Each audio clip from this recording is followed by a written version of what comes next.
And everything is just going to keep getting worse and keep getting worse and keep getting worse until it gets so bad that Jesus has to rapture his faithful few and drop a nuke bomb on the ungodly. Is that too much of a caricature? Jesus isn't losing ground, he's gaining it. Seems like Revelation isn't trying to tell me, just wait till after it's all blown up and then Jesus will come and then he'll be the king. The reign of the Lamb isn't the climax of the book of Revelation, it's the premise. Here's the thing, friends. If the world ends with an absent church and a false Messiah running rampant, the gospel has no power. And the Great Commission is a waste of time.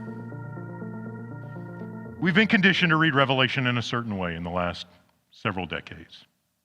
It's really the last couple hundred years, but especially in the last decades. The entire franchises, books and movies, all the stuff, you know what I'm talking about. That conditioning is conditioning into a way of reading Revelation that runs something like this. The world is getting worse. The church is getting smaller. The faithful are getting fewer. And everything is just going to keep getting worse and keep getting worse and keep getting worse until it gets so bad that Jesus has to rapture his faithful few and drop a nuke bomb on the ungodly. Is that too much of a caricature? You know the story, right? You know the story. Here's the thing. We've been going for 2,000 years now.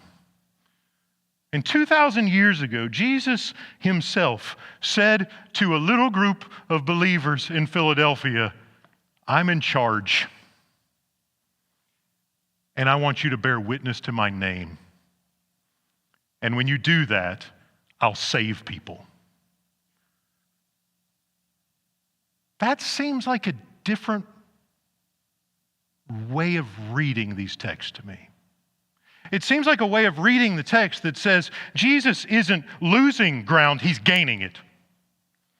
Seems like Revelation isn't trying to tell me, just wait till after it's all blown up and then Jesus will come and then he'll be the king. 1,000 years of peace later. It seems like Revelation is saying, we're not waiting for Jesus to become king, he's king now. As one commentator put it, the reign of the Lamb isn't the climax of the book of Revelation, it's the premise. All this is true because Jesus already reigns. He comes to make his blessings known. Not later, far as the curse is found. Now. We don't sing joy to the world, the Lord will come. We sing joy to the world, the Lord has come, is come. His kingdom reigns now. Our songs don't make sense if Jesus isn't king now.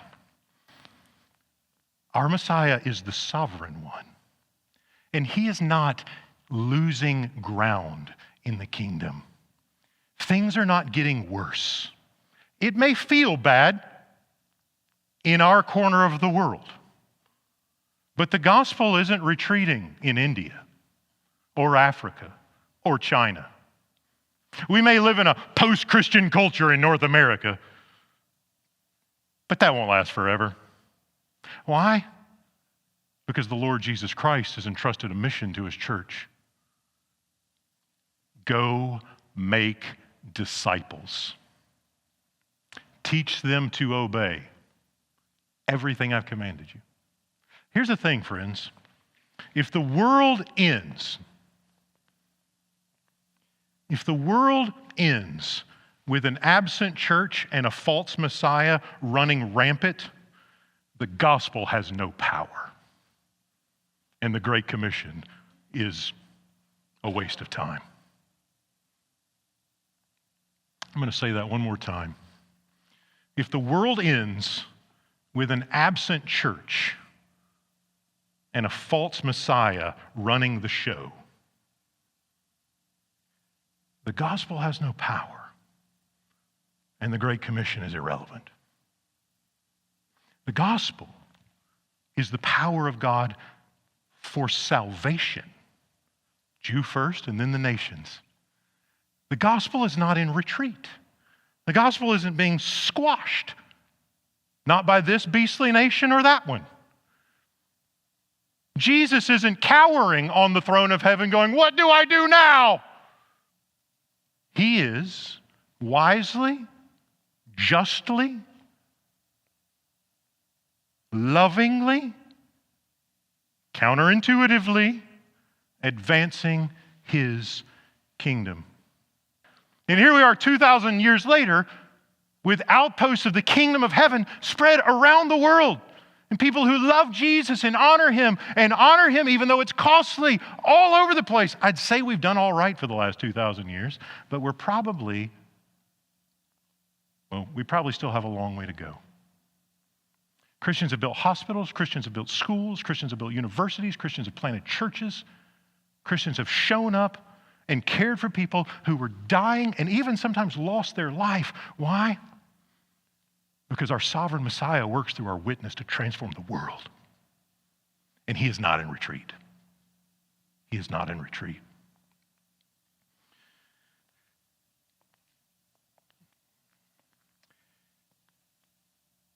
The Great Commission envisions a world where the reign of Jesus expands to every corner of the earth. Let that sink in. The Great Commission is not given to a church that is hunkered down, biding her time. We don't send millions of dollars to engage in missions around the world because we don't expect to be here tomorrow to do the work.